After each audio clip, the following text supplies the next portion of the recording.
Something strange starts happening to a lot of us when we're in our 50s, and it's not something that is gradual.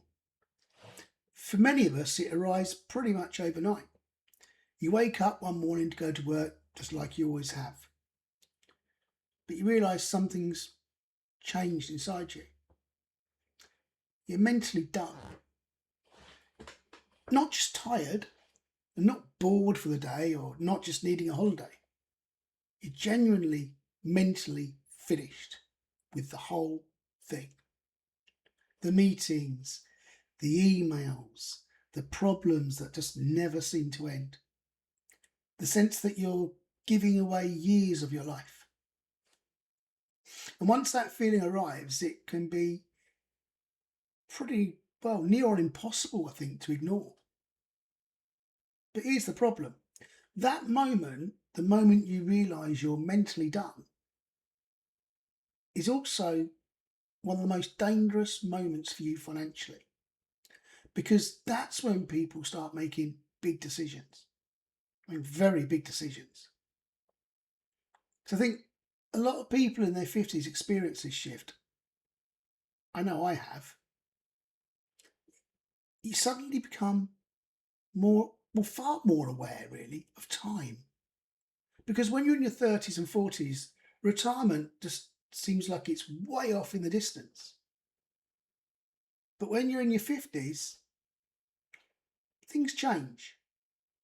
You start doing the maths more. We've probably all done it. Spreadsheets out, looking at what money we've got in our savings or our pensions, what we can afford.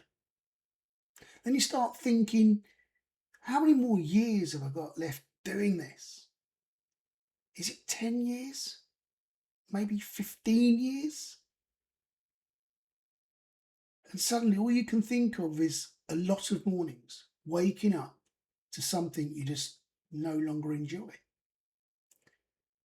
So that's when people start thinking about quitting, early retirement, walking away, downshifting, taking a completely different path maybe.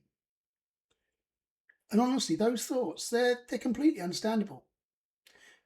But they can also be dangerous if they're driven purely by emotion. Because the reality is, there's two completely different conversations going on in your head at any one time. Because one part of you, it's telling you, I can't keep doing this. I'm absolutely done. But the other part, that's asking a slightly different question. That's, can I afford to stop? Can I really afford this? And those two things don't always line up. Because you can be emotionally ready to leave work years before you're financially ready. And that gap, if it exists, that can create real problems. Because when people make financial decisions based purely on how they feel in the moment, they sometimes underestimate the long-term consequences. Especially when you think retirement could last you like 25, 30 or more years. Now, having said all that, I think there's something that's pretty important that I need to say. This shouldn't be purely a financial decision.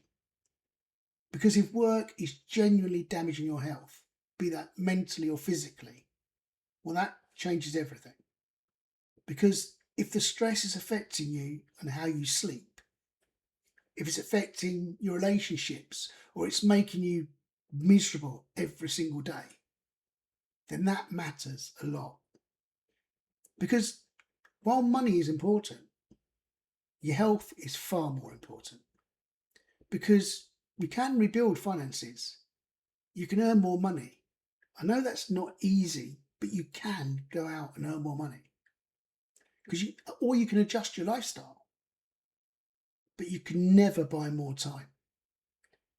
And you certainly can't undo any serious damage to your health. So sometimes stepping away from work, I'd say, is absolutely the right decision.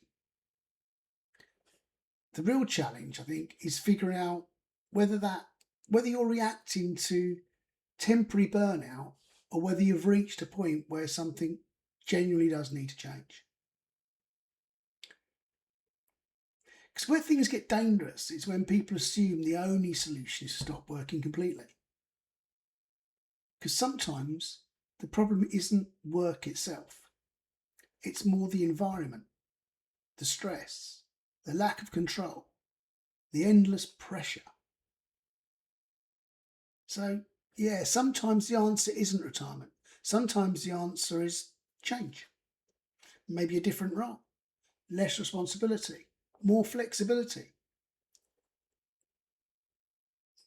I don't know, perhaps maybe even doing something entirely different. But there's a big difference between escaping work and rebuilding a life that actually works for you. And that distinction becomes incredibly important in your 50s.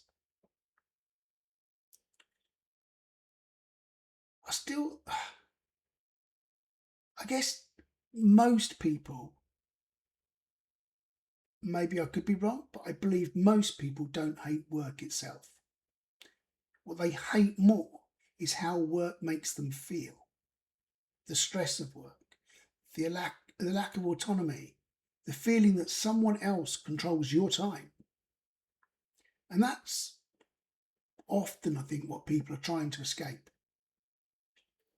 And sometimes solving that problem doesn't always require retiring.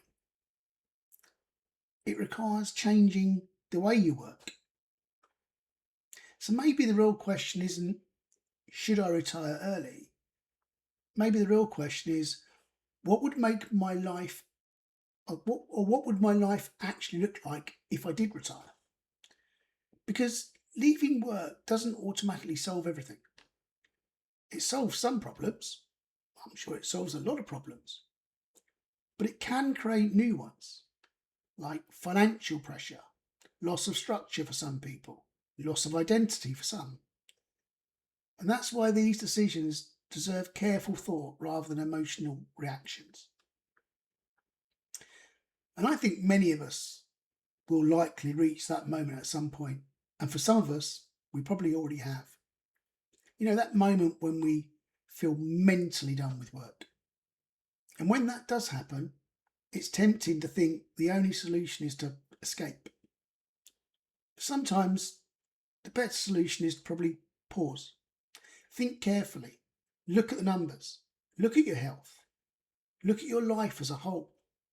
And then make a decision that protects both your future and your well-being. Because in the end, retirement decisions aren't just financial decisions. They're whole life decisions. So have you ever reached that point where you felt mentally done with work? And if you have, what did you do about it?